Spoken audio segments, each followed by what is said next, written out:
life seems crazy, it's easy to just decide things aren't important to you, even if they are. It seems necessary to focus all your attention and energy on reducing chaos and uncertainty.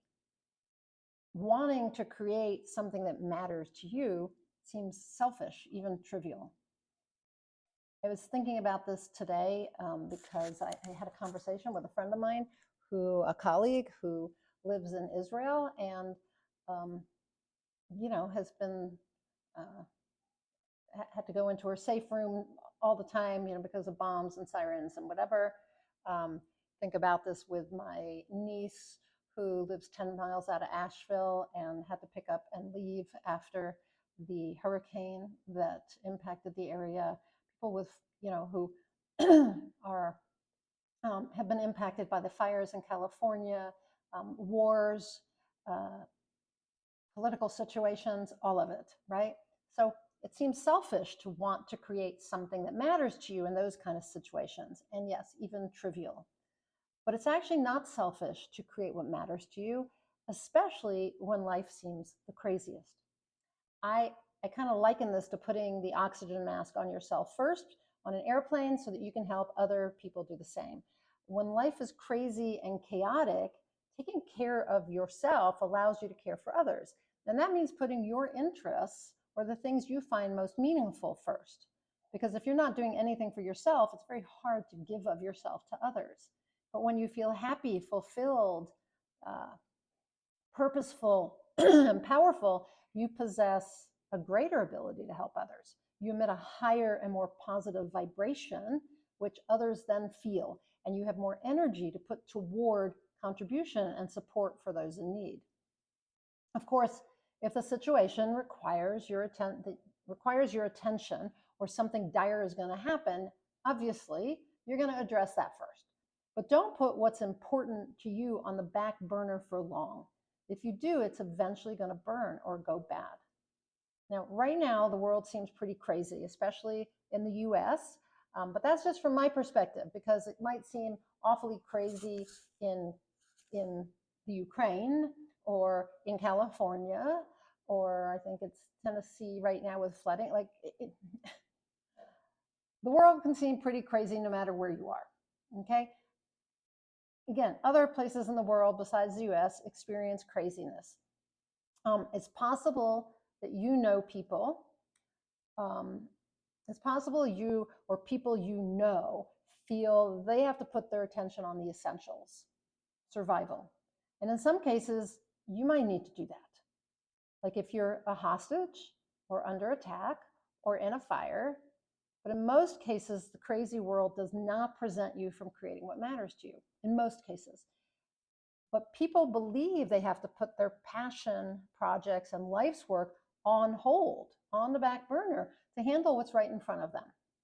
And as they put out those fires, what matters to them simmers and then gets stuck to the pot on that back burner. So be aware that this is a decision you made. In most cases, circumstances don't stop you from doing what matters to you. You allow them to take precedence. You make the choice. You decide to give them precedence. Now, I know of people who have put things they value on hold simply to stay abreast of the constantly changing political landscape here in the US. Yet that doesn't make them more able to help others. Instead, it makes them feel more internal chaos and uncertainty and fear, which adds to the craziness they feel and that's felt by others around them. What you focus on expands. Where your attention goes, your energy flows. So they're placing their attention on what they don't want and creating more of it, even if only because they're focused on it. It begins to seem like more. But what we focus on truly does expand. And where we place our attention, that's where we put our energy. Our energy flows in that direction. So if you place your attention on what you fear, you become more afraid. If you voice your fear, those around you become more afraid, and so do you. Ultimately, attention on the craziness causes more of it. Your focus on the chaos expands it. even if it's just in your consciousness and your experience. Someone told me, though, so I believe it goes beyond that. I believe that where you're focusing your attention creates more craziness for everyone else, expands it for everyone else. Somebody told me that when you worry about someone, you increase their struggle. And the same is true in a crazy world, only your worry is increasing the chaos, uncertainty, and craziness that other people feel. You're adding to it. People feel the need to put all their attention on the crazy circumstances around them. For example, a friend of mine decided not to participate in the local artist studio tour this year. She said to me, "It's too difficult a year for me to focus attention on making and selling jewelry." And she was referring to the issues related to the new US administration. And not only did she affirm and therefore create a difficult year for herself, but she decided to focus her attention on political issues that concern her, increasing her concern and adding to the collective consciousness. Adding to the collective consciousness. So when you feel uncertain, fearful, chaotic, whatever it is, you add that not only to yourself, like you expand that for yourself, other people around you feel it, and you add it to the collective consciousness so the whole world feels it. Shut out the crazy world, though, even for a little while, to focus on something that feeds your soul, gives you a sense of purpose, and serves others in some way, something that's meaningful to you, and you reduce your suffering, the suffering of those around you, and the suffering of all of humanity. Because first you reduce your suffering. Creating what matters to you makes you feel happier and more peaceful and certain and fulfilled. And that positive energy then ripples out to your friends and family. And ultimately, it adds a bunch of good juju to the collective consciousness as well. Plus, you might create something that serves others. For instance, one of my clients is writing a book that could help a lot of people around the globe. Yet he stopped writing until things settled down. He knows readers need this book sooner rather than later, but believes he must instead put his attention on family members experiencing large amounts of anxiety. So that's where he's putting all his attention, all his energy. And his choice puts family first, which is a good thing, but doesn't allow him to serve in a larger manner, or even to serve his family to the extent he could. Because serving his readers serves his family in a variety of ways. One, again, his energy shifts and his family feels that, and their energy then shifts. He also doesn't add to their struggles by focusing on their struggles. And he doesn't cause them to focus on their struggles. He shifts their perspective too. And he also provides a good role model, demonstrating how to be of service and not give up on what matters to you no matter what. So I want to give you 3 ways to create what matters to you when life seems crazy. And because you can create what matters to you no matter what, or in spite of the craziness, okay? So the first is to focus on creating what matters. Initially, you may need to focus on the issue at hand, as I said, especially if it's a fire that needs to be extinguished, and only you can accomplish that feat. That likely matters to you. That's not the same as creating what matters to you, like a business, a book, a charitable organization. What matters to you could be creating a loving relationship, increasing your income, raising your children, or becoming healthier.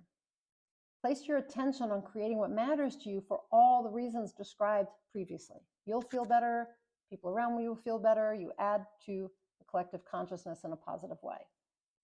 Number 2, take action toward creating what matters to you. It seems appropriate to put all your energy into doing things you feel you must or should when life gets crazy and uncertain.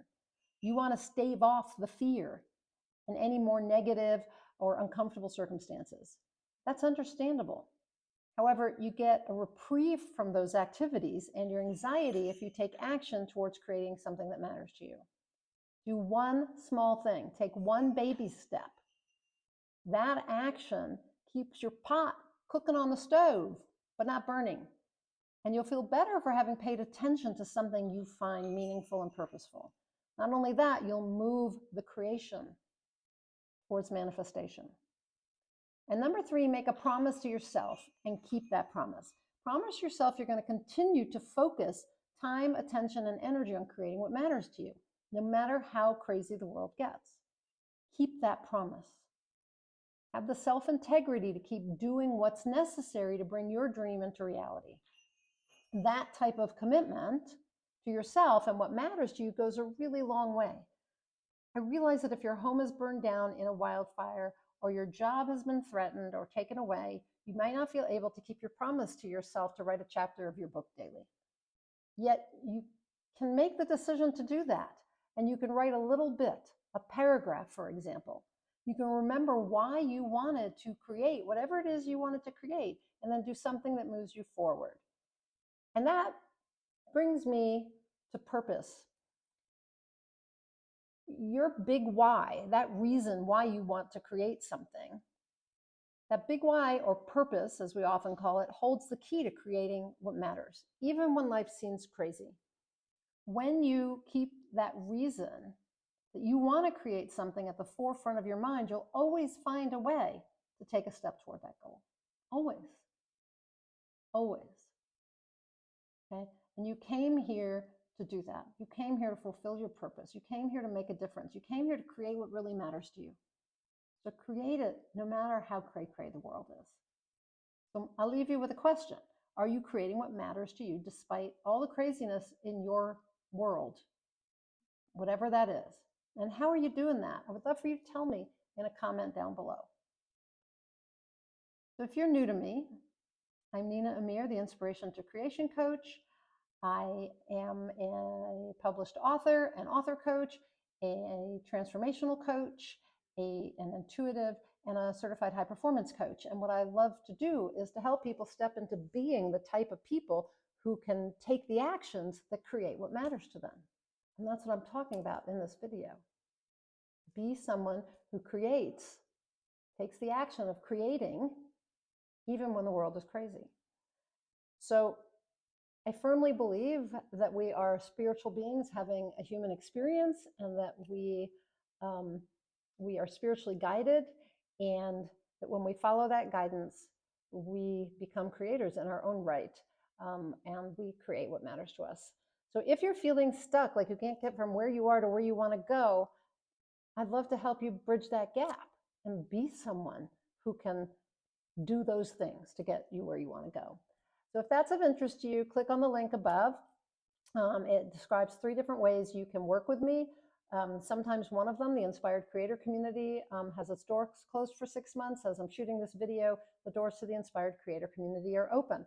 So if you have been following my videos for a long time, this is your opportunity to make 2025 your best year ever, to create what matters to you by being the type of person who can take the actions that make that happen. So just know that all 3 ways of working with me right now are available to you. You just need to choose the right one for you.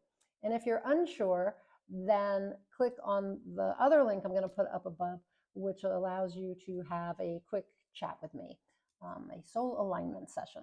We'll talk about what you're wanting, what you're needing, who you want to be, and whether or not we're a good fit to make that happen together, okay? So with that all said, until I talk to you next time, go out there and achieve more inspired results. How do you do that? Follow your intuition, follow your inspiration, follow your passion, follow the nudge you feel to create what really matters to you.